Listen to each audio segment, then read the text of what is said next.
Good morning, good afternoon, or good evening, everybody. Welcome back to my YouTube channel. A few weeks ago, in an earlier installment of the Keweenaw and Scenic Valley Railroad, I think it was episode 3, I started on the lower helixes and got the first lap of each one built. For this week's video, I am going to continue those helixes up through the second and third laps. So without further ado, let's just head out into the workshop and get to work. Well, I am back out in the workshop this afternoon.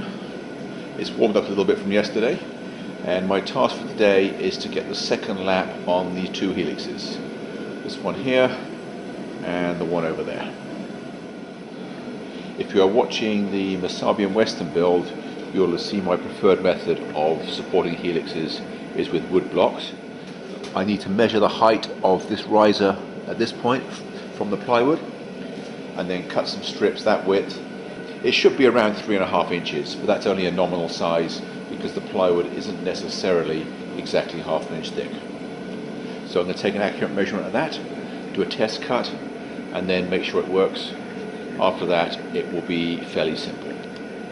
I already have a supply of sub-roadbed cut from the previous time. So let me get the table saw out, and I'll be right back. Well, I have the height worked out. It turned out that this one did in fact need to be a smidgen over 3.5 inches. And the trick is to cut long strips on the table saw. I still have one here, and then chop it all up into small blocks. I have a good supply of these blocks here. I haven't counted them. I think I've got somewhere in the region of 50, which won't be enough, but it's a good start. And as you can see, I have the next piece of sub-roadbed temporarily positioned. It's just resting right now. Of course, where it first goes over the other track, I've got to do something a little bit non-standard. And then the plan is to put blocks over all the supports, so they're about 1 foot apart. I cut them all 2.5 inches wide. There's nothing magical about that number. They don't even all have to be the same, although I think they look neater if they are. This dimension here is a good 1/16 of an inch more than I ended up going with for the other side.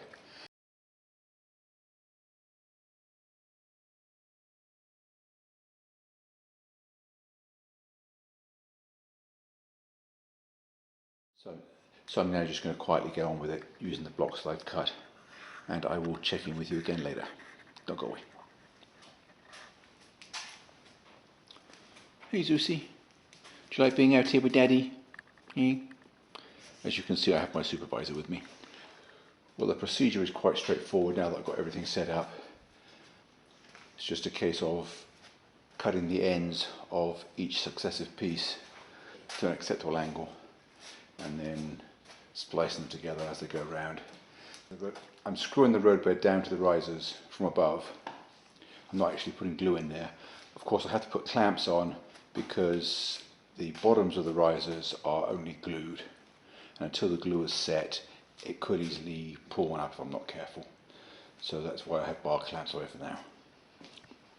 Anyway, I have to go in and check something, because although I think I have enough clearance under the splice plates, I'm going to make absolutely certain, because the client does want to run double stacks. I think it should be enough. It's about 3 inches, but I have to check. Well, it's a good job I checked, because as we can see, it doesn't quite miss. So what I'm just going to have to do is take it out, and I'm going to rearrange everything so that I can splice everything on the center of the risers where my finger is. In this case, it's just cutting off about 1 inch, and the next one I'll have to modify differently. I'm just glad I thought about that before I got any further. So let me fix it. It won't take long. I'll be right back. So I've made the modification. It only took a few seconds. And now the next piece will go in here like this. Just butt up against it. And that way there will be no restriction of the headroom. Well, this is as far as I can go on this one for now. See, the roadbed is in for 1 3/4 laps, which is basically the end of it. The exit for the helix is right here, heads out over where those freight cars are, and then back over onto the middle deck. I don't know exactly what the angle of departure is, but it's somewhere around there. The other helix, on the other hand, this one over here, is going to be 2.5 laps. So I can get a lot further on this one. I think I've got enough roadbed, but I might have to cut a couple more pieces. So let me get back to work, and I'll check in with you again later. Well, after a few more minutes, I have the next 3 pieces of sub roadbed in on this helix, and once again that's as far as I can get for the time being. See, the track ends there where the box of screws is, and I don't want to put roadbed over the top of track that hasn't been laid yet. I need to give that glue plenty of time to set before I take the clamps off, so I'm going to head in and I'll come back out tomorrow. It's just one of those stages of the project where it's a case of do a little bit each day rather than trying to work full days. Well, I've left all the clamps on overnight, and it's now Wednesday morning. The goal for the day is to get all the side fences on and the track on the next lap of each helix, and to do the bench work for the final lap of this one. First thing I've got to do is do a little bit of cleaning up with the belt sander. For example, here you can see that the 2 ends don't quite line up. I suspect this one is just too wide. Looks like there's a bit of a kink there, so I'm just going to sand that off so I get the fences on. And if you recall from when I did the first lap, I have a block of wood somewhere which is the right size to draw a line, just running it against the side of the fence. So I'm going to get on with that, and I'll check in with you again later. Well, the second lap of sub roadbed and fencing and the foam roadbed has all been done on both helixes. Did this one first, and then that one. I pre-curved enough flex track to go all the way around both laps, but what I didn't bring out this morning is the weights and the glue. So I'm going to head back in, get that quickly, and I'll be right back. Well, that is all the roadbed and track laid on about 3/4 of a lap of each helix. So this one is nearing the end. As I mentioned yesterday, this is the end of it. The track will straighten up at about here, about this point. The other helix over the other side, this one will need one more lap on after today. I am now going to drop some feeder wires while I still have access to the rail here, and then once I've done that I can add another lap of bench work. So let me get back to work, and I'll check in with you again later. Well, with all the feeders in on both helixes, I'm ready to do the 3rd lap of sub roadbed on this helix. So I just cut another supply of blocks. I think I have more than I need. Well, that is about as far as I can get today. Once again, I am waiting for glue to set. I might not be out here at all tomorrow because the weather forecast says it's not going to get much above 20 degrees. So I think I will take the opportunity to catch up on other jobs inside. Anyway, when I do get back out, I have to put one more lap of fences, and then one more lap of roadbed track, and then about 1/4 of a lap of sub roadbed for the top level. I already have one more piece cut.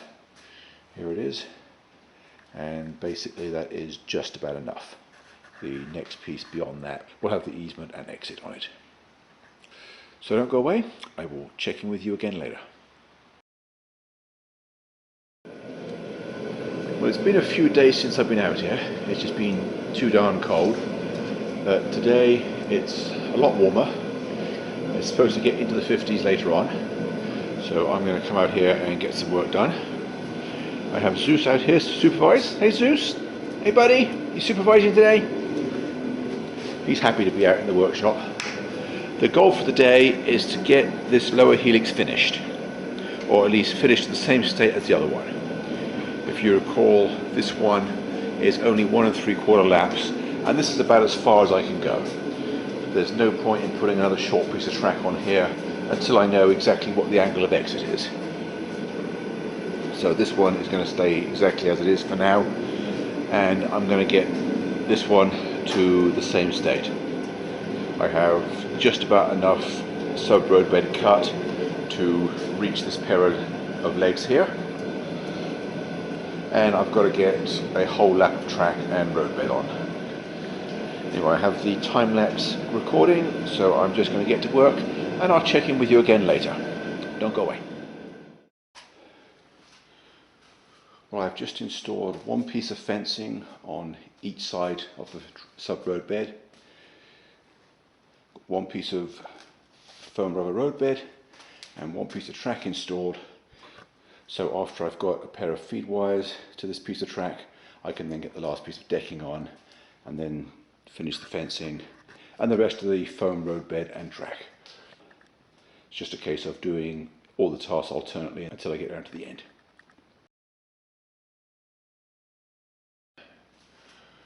Well, I have got all the track done as far as I can, got all the feeders in, and I have tested a locomotive, run it all the way from end of track at both ends.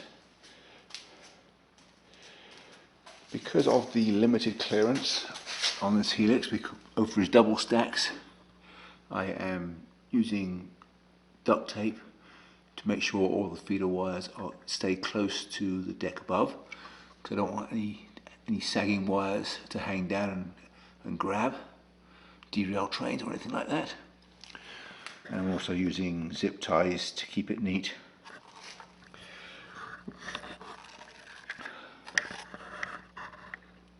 There's another one there.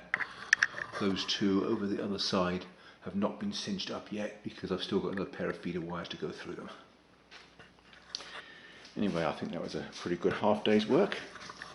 I'm going to go in now, and I have to get a plan together for building the next deck.